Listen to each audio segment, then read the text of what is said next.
investigation started 2 years ago. Darul Uloom Islamic High School in Birmingham is a full-time independent secondary school, inspected by government-approved teams.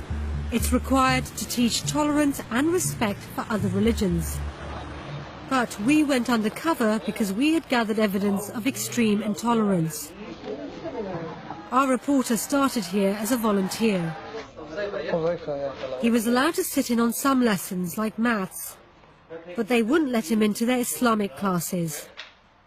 So in July last year, he went into one of the rooms where we'd heard they teach Islamic studies, and he left a hidden camera there.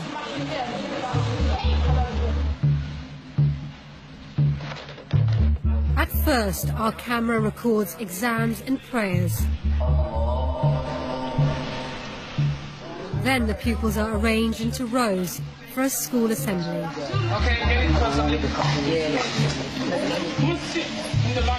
The speaker addresses all the pupils aged 11 and upwards. He starts by talking about people who worship ridiculous things. But there are some people in the world who decide not to use the intellect. They are happy worshipping idols, who worship the cows. It's Hindus, isn't it? Hindus don't worship the cows. This is how he describes Hindu religious practices. If we choose to worship such ridiculous things, a cow. Now, how can anyone worship a cow? First thing he does is he rides that cow, he sits on the cow, his God, he sits on his God, and at times he needs to clean for his God. At times God steps over him. At times God goes to sleep. At times he eats God when he's hungry.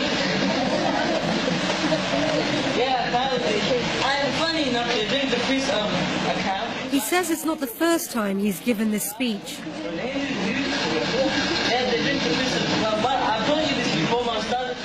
In 2009, government-approved inspectors praised the school for its interfaith teaching, saying, "Pupils learn about the beliefs and practices of other faiths and are taught to show respect to other world religions." It seems the inspectors weren't aware of teaching like this. This is how British children are being taught to read the Quran. In a Muslim faith school in the north of England. Here's what 11-year-old Muslim children are being taught about non-Muslims in a full-time secondary school.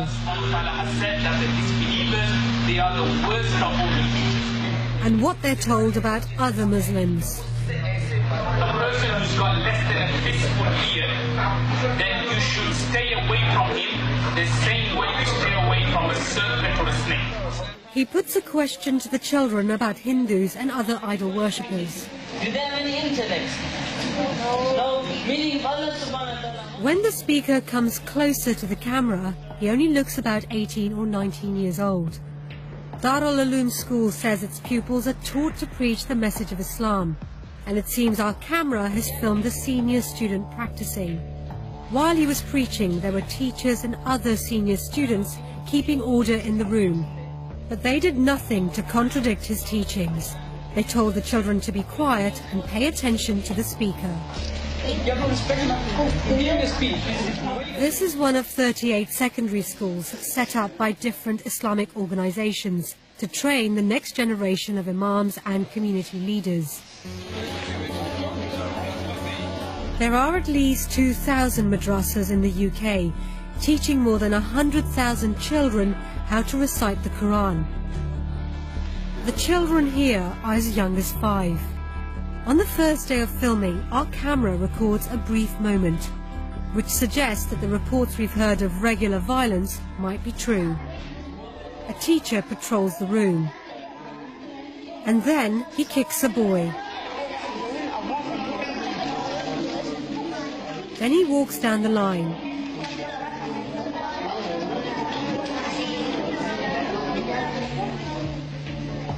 That was all we managed to film in the summer, and both schools broke up for the holidays.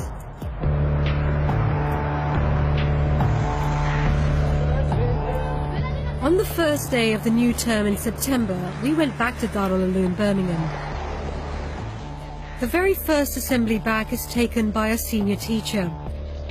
The boys have been away for a month, and all of them have their haircuts checked by the teachers.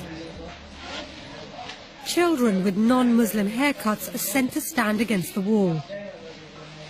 The senior teacher says looking like non-Muslims is forbidden. He uses the word kafar, an often derogatory term meaning disbeliever or infidel. There'll be regular haircut checks. You must make sure you don't get these, what's fashionable now amongst in society. Okay? The Kufar introduced something and we Muslims take them on board. He says teachers will take drastic action. Those parents that give us permission, yeah, we've got trimmers and everything, yeah, so don't expect professional haircuts from us. He tells them that looking like non-Muslims is a way of enslaving them. He associates British society with shaitan, the Islamic version of Satan. You need to free yourself from the influence of the shaitan and the society. Yeah? The kuffar have brought so many new things out, and you need to free yourself from slavery. What kind of slavery am I talking about? Yes. Mind control. Yeah? Mind control, mashallah. Yeah? They're controlling your minds. You're doing what they want. And ask yourself, are you part of that slavery as well? It's mind control. Are you part of those students, who prefer their sunnah of the kuffar over the sunnah of the Prophet? Ask yourself. Is it simple, yes or no? The school's last inspection praised it for promoting tolerance and harmony in society. But in this assembly, the teacher tells the boys they should hate the sinful nature of non-Muslim society. You're not like the non-Muslim out there, all that evil you see on the streets. People not wearing hijab properly, people smoking, people walking like they got something stuck in their hands. Yeah, these kind of things, yeah? Yeah, you should hate it. They should hate walking down that street. This is a prestigious school. It's been visited by the Lord Mayor, the Chief Constable, MPs and dignitaries.